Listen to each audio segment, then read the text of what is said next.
नमस्कार, आप देख रहे हैं जागो हिंदुस्तान। यमुना विकास प्राधिकरण क्षेत्र में राया हेरिटेज सिटी की डीपीआर बनकर तैयार हो गई है। इसका प्रेजेंटेशन भी हो गया है। अब किसानों से जमीन ली जाएगी। किस आधार पर, किस तरह यमुना विकास प्राधिकरण किसानों से लेगी जमीन, और इस राया हेरिटेज सिटी का क्या है पूरा खाका, क्या है पूरा प्लान, आइए देखें जागो हिंदुस्तान।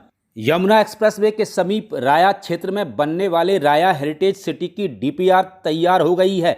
इस डीपीआर का प्रेजेंटेशन भी हो गया है। डीपीआर बनाने वाली CBRI कंपनी ने शुक्रवार को यमुना विकास प्राधिकरण के अफसरों के सामने डीपीआर का प्रेजेंटेशन दिया है। डीपीआर में बताया गया है कि 6.5 किलोमीटर लंबा नया एक्सप्रेसवे बनाया जाएगा और इस एक्सप्रेसवे का निर्माण यमुना विकास प्राधिकरण स्वयं करेगा। एक्सप्रेसवे के दोनों ओर व्यावसायिक और संस्थागत योजनाओं को विकसित किया जाएगा। राया हेरिटेज सिटी की डीपीआर बनने के बाद अब आगे क्या होगा यह भी जाने। यमुना विकास प्राधिकरण की आगामी बोर्ड बैठक में डीपीआर रखी जाएगी। बोर्ड से पास होने के बाद इसे शासन को भेजा जाएगा। शासन की मोहर लगने के साथ इसे कैबिनेट में प्रस्तुत किया जाएगा। पहले चरण में पर्यटन जोन, रिवर फ्रंट और नए एक्सप्रेसवे का निर्माण किया जाएगा। एक्सप्रेसवे को छोड़कर सभी काम PPP मॉडल पर होंगे। बहुत संभावना इस बात की है कि इसके लिए सितंबर या अक्टूबर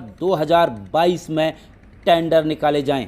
अब राया हेरिटेज सिटी के लिए यमुना विकास प्राधिकरण जमीन किसानों से लेगी। किस आधार पर यह जमीन ली जाएगी, आइए यह भी जानें। राया हेरिटेज सिटी के पहले चरण के लिए 700 हेक्टेयर जमीन की जरूरत पड़ेगी। प्राधिकरण ने इस परियोजना के लिए लैंड पूलिंग के आधार पर जमीन लेने का निर्णय लिया है। अगर लैंड पूलिंग पर किसान सहमत नहीं होते हैं तो फिर जमीन खरीदी जाएगी।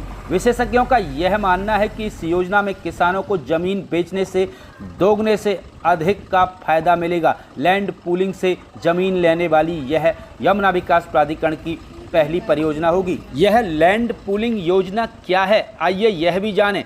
लैंड पूलिंग योजना में कम से कम 25 एकड़ के चक को लिया जाता है। इसमें किसानों की कुल जमीन का 50% अविकसित और 25% विकसित भूमि देने का प्रावधान है।